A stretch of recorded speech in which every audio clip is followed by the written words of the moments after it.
வணக்கம் வாக்காளர் பெருமக்களே. நம்ம மும்முனை போட்டி தொடரில் முக்கியமான தொகுதிகளை பற்றி பார்த்துட்டு வரோம். அந்த வரிசையில் இன்னைக்கு நாம் பார்க்க போகிற தொகுதி வடசென்னை தொகுதிங்க.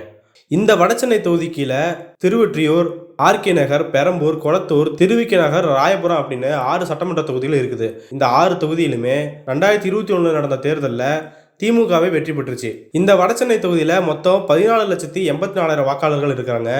ஆண் வாக்காளர்கள் 7,24,000 பேரும், பெண் வாக்காளர்கள் 7,59,000 பேரும், மாற்று பாலினத்தவர்கள் 513 பேரும் இருக்காங்க. வேற எந்த தொகுதிக்கு இல்லாத சிறப்பு இந்த வடசென்னை தொகுதிக்கு இருக்கு. அது என்னன்னா, இது வரைக்கும் இந்த தொகுதியில 16 முறை தேர்தல் நடந்திருக்குது. அதுல 11 முறை திமுகவே ஜெயிச்சிருக்கிறாங்க. அதுலயுமே 2 தேர்தல்கள் திமுக ஆரம்பிக்கிறதுக்கு முன்னாடி நடந்துச்சு. 14 தேர்தல்களில் 11 முறை திமுக வென்றிருக்கு. பல்வேறு காலகட்டங்களில் நடந்த தேர்தல்களில் அதிமுக திமுகன்னு மாற்றி மாற்றி ஜெயிச்சுட்டு வந்தாலும் இந்த வடசென்னை தொகுதியில் மட்டும் திமுக மட்டும்தான் தொடர்ச்சியாக ஜெயிச்சுட்டு வந்திருக்கு. இந்த வடசென்னை தொகுதியில் அதிமுக ஒரே ஒரு முறை தான் ஜெயிச்சிருக்கு. அதுவும் கடந்த 2014 அதிமுக 37 தொகுதியிலும் ஜெயிச்சிருந்தது. அப்போதான் வடசென்னை தொகுதியிலையும் அதிமுக ஜெயிச்சிருந்தது. ஆனால் அதுக்கப்புறம் திமுகவுடைய கலாநிதி வீராசாமி ஜெயிச்சிருந்தாரு. இப்போ வரப்போகிற 2024 தேர்தலையுமே திமுக சார்பில் வடசென்னை தொகுதியில் சிட்டிங் எம்பியான கலாநிதி வீராசாமி தான் போட்டி போடுறாரு. அதிமுக தரப்புல இருந்து ராயபுரம் மனோ போட்டி போடுறாரு. பாஜக சார்பில் பால் கனகராஜும், நாம் தமிழர் சார்பில் அமுதினி என்பவரும் போட்டி போடுறாங்க. கடந்த 2019 தேர்தலில் திமுகவுடைய கலாநிதி வீராசாமி 5,90,000 வாக்குகளை பெற்றிருந்தாரு. அவரு பதிவான வாக்குகளில் 62% வாக்குகளை பெற்றிருந்தாரு. மேலும் 2வது இடத்துல அதிமுக கூட்டணியில் போட்டி போட்ட தேமுதிக சார்பில் போட்டி போட்ட மோகன்ராஜ் அப்படிங்கிறவரு 1,29,000 ஓட்டுகள் வாங்கியிருந்தாரு. அவருடைய ஓட் பர்சன்டேஜ் 13.5 இருந்தது. மேலும் மக்கள் நீதி மையத்தோட ஏஜி மௌரியா அப்படிங்கிறவரு 1,03,000 ஓட்டுகள் வாங்கி 3வது இடத்தை பிடிச்சிருந்தாரு. அவருடைய வாக்கு சதவீதம் 10.83%. 4வது இடத்துல நாம் தமிழரோட காளியம்மாள் 60,515 வாக்குகளை வாங்கியிருந்தாங்க. அவங்களுடைய வாக்கு சதவீதம் 6.35. வடசென்னை தொகுதியை பொறுத்த வரைக்கும் தொழிலாளர்கள், மீனவர்கள் மற்றும் தலித்துகள் ஆகியோரோட வாக்குகள் வெற்றியை தீர்மானிக்கக்கூடிய வாக்குகளாக இருக்குது அப்படின்னு சொல்லப்படுது. தமிழ்நாட்டோட பொருளாதாரத்தில் முக்கிய பங்கு வகிக்கிற ஆயிரக்கணக்கான கனரக, நடுத்தர மற்றும் சிறு குறு தொழிற்சாலைகள் இந்த வடசென்னை தொகுதியில் தான் அமைஞ்சிருக்குது. இங்கே நாடார் சமூக வியாபாரிகள் கணிசமாக இருக்காங்க அப்படின்னும், அமைப்பு சாரா தொழிலாளர்கள் அதிகம் நிறைஞ்ச தொகுதியாகவும் வடசென்னை இருக்கு அப்படின்னு சொல்றாங்க. ஆக இந்த தொகுதியில் எந்த கட்சி வெற்றி பெறினாலுமே இவங்களுடைய ஓட்டுகள்லாம் ரொம்ப முக்கியமானது அப்படின்னு சொல்றாங்க. அப்பா அப்பா ஏய் என்னப்பா? அப்பா கருப்பு பணத்தெல்லாம் மீட்டு நம்ம அக்கவுண்ட்ல போட்டாங்களாப்பா. ஏய் அப்படியாப்பா? அப்பா எனக்கு என் ஃப்ரெண்ட்ஸ் எல்லாருக்கும் வேலை கிடைச்சிருச்சுப்பா. ஏய் என்னப்பா சொல்ற? நிஜமாவா? அப்பா டேய் எந்தடா? நீ பாக்குறது, கேக்குறது, நினைக்கிறது எல்லாமே கனவுதான்டா. கனவா? கனவுதான்டா. இப்படி கட்டுக்கதைகளை இனியும் நீங்கள் நம்ப போகிறீர்களா? இந்தியாவை காக்க ஸ்டாலின் அழைக்கிறேன்.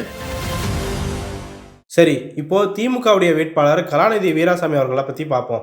திமுக மூத்த தலைவர்கள் ஒருவரும் முன்னாள் அமைச்சருமான ஆற்காடு வீராசாமியோட மகன் தான் கலாநிதி வீராசாமி. இவருக்கு வயசு 49. சிதம்பரம் ராஜா முத்தையா மருத்துவக் கல்லூரியில் மருத்துவ படிப்பை படிச்சுட்டு தன்னுடைய MS படிப்பையும் முடிச்சிருக்காரு. பிளாஸ்டிக் சர்ஜரி பற்றிய சிறப்பு படிப்பை லண்டனில் படிச்சுட்டு ஒரு தனியார் ஹாஸ்பிட்டலோட தலைமை நிர்வாக அதிகாரியாகவும் பிளாஸ்டிக் சர்ஜனாவும் கலாநிதி வீராசாமி இருந்திருக்காரு. திமுகவுடைய மருத்துவ அணியில நீண்ட காலமா இருந்துட்டு வராரு.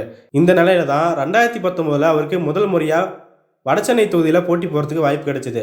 அந்த தேர்தலில் தான் 5,90,000 ஓட்டுகள்லாம் வாங்கியிருந்தாரு. இப்போ இந்த தேர்தலில் அவருக்கு திரும்பவும் வாய்ப்பு வழங்கப்பட்டிருக்கு. இவர் எம்பியா இருந்த காலகட்டத்தில் இவர் மேல அதிகபட்சமான குறைகள் எதுவும் சொல்ல முடியாது அப்படின்னு சொல்றாங்க. மேலும் செய்ய வேண்டியவை இன்னும் நிறைய இருக்கு அப்படின்னு வச்சுக்கிட்டாலும் அவரு முன்னாடியே சொன்ன மாதிரி திமுகவுடைய கோட்டையாக கருதப்படுற வடசென்னை, அதோட பலம், திமுக ஓட்டுகள், மேலும் அந்த தொகுதி கீழே வர 6 சட்டமன்ற உறுப்பினர்களும் திமுக எம்எல்ஏக்களாக இருக்கிறது, அவங்க கணிசமான அளவில் வாங்கின ஓட்டுகள், மேலே சொன்ன தொழிலாளர்கள், தலித்துகளோட ஓட்டுகள், மேலும் போன தேர்தலில் 1,00,000 ஓட்டுகளை வாங்கியிருந்த மக்கள் நீதி மையம் இப்போ திமுக கூட்டணியில் இருக்கிறது, சிட்டிங் எம்பி, இது எல்லாமே அவருக்கு பலமா அமையும் அப்படின்னு பார்க்கப்படுது. கூட்டத்தொடர்கள்ல முழுமையா பங்கேற்றுக்கிறது, முக்கியத்துவம் வாய்ந்த கேள்விகளை கேட்கறது, வெளிநாட்டில் சிக்கியிருந்த தமிழர்களை மீட்கிறது அப்படின்னு ஒரு குறிப்பிடத்தகுந்த வகையில இவருடைய பணிகள் இருந்திருக்கு அப்படின்னு சொல்றாங்க.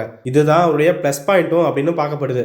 ஆக தொடர்ந்து 2வது முறையா இவர் எம்பியா தேர்ந்தெடுக்கப்படுவாரா அப்படிங்கிறதெல்லாம் நம்ம தேர்தல் சமயத்தில் பார்க்கலாம். அடுத்து அதிமுக வேட்பாளர் ராயபுரம் மனோ அவர்களை பற்றி பார்ப்போம். இவருடைய இயற்பெயர் ஆர் மனோகர். வயசு 57. ராயபுரம் பழைய வெண்ணாரப்பேட்டை தான் இவரோட சொந்த ஊர். அண்ணா பல்கலைக்கழக வளாகத்தில் இருக்கிற அழகப்பா கல்லூரியில் முதுகலை பொறியியல் படிப்பை முடிச்சிருக்காரு.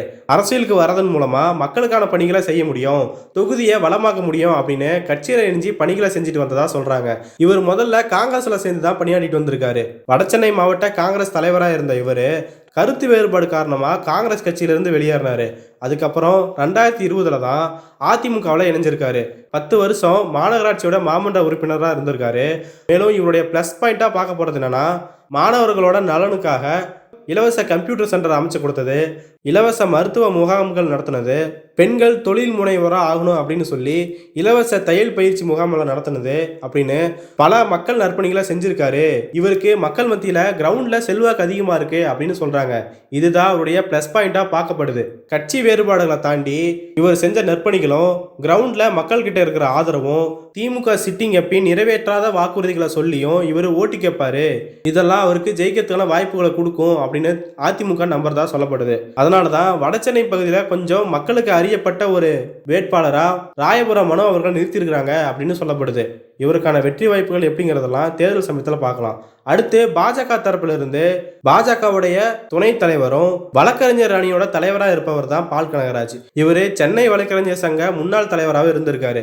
எல்முருகன் அவர்கள் தமிழ்நாடு பாஜகவோட தலைவராக இருந்த போது அப்போ சென்னை வழக்கறிஞர் சங்கத்துல தலைவராக இருந்த பால் கனகராஜ் அவர்கள் பாஜகவில் இணைஞ்சாரு. அதுக்கடுத்து 2020 அவருக்கு துணைத் தலைவர் பதவி கொடுக்கப்பட்டது. இதை தொடர்ந்து பாஜகவில் வழக்கறிஞர்கள் தரப்பிலிருந்து பல்வேறு வேலைகளை இவர் செஞ்சிருக்கிறதா சொல்லப்படுது. இவர் கட்சிக்கு வரதுக்கு முன்னாடியே வழக்கறிஞர் சங்கத்தில் மிகவும் அறியப்பட்டவர் அப்படின்னு சொல்றாங்க. அண்மை காலங்களில் பாஜக தரப்புல இருந்து கோர்ட்ல ஆஜராகிறதும் சரி, பாஜக சார்ந்த நபர்களை ஜாமீன் எடுக்கிறதுலையும் சரி இவர் முன்னணியில் இருக்கிறதா சொல்லப்படுது. குறிப்பா அண்மையில போதைப் பொருள் கடத்தல் விவகாரத்தில் சம்பந்தப்பட்டிருக்கிற ஜாஃபர் சாதி இவர் தான் ஜாமீன் எடுத்திருக்காரு அப்படிங்கிற குற்றச்சாட்டு இவர் மேலே எழுந்தது. இவர் எங்க கட்சியில வந்ததன் மூலமா எங்களுடைய சட்டப்பிரிவு ரொம்ப ஸ்ட்ராங்கா மாறும் அப்படிங்கிற நம்பிக்கை தெரிவிச்சிருந்தாரு எல்முருகன். அப்போதிலிருந்தே இவர் கட்சியில நம்பிக்கைக்குரிய நபரா பார்க்கப்படுறாரு.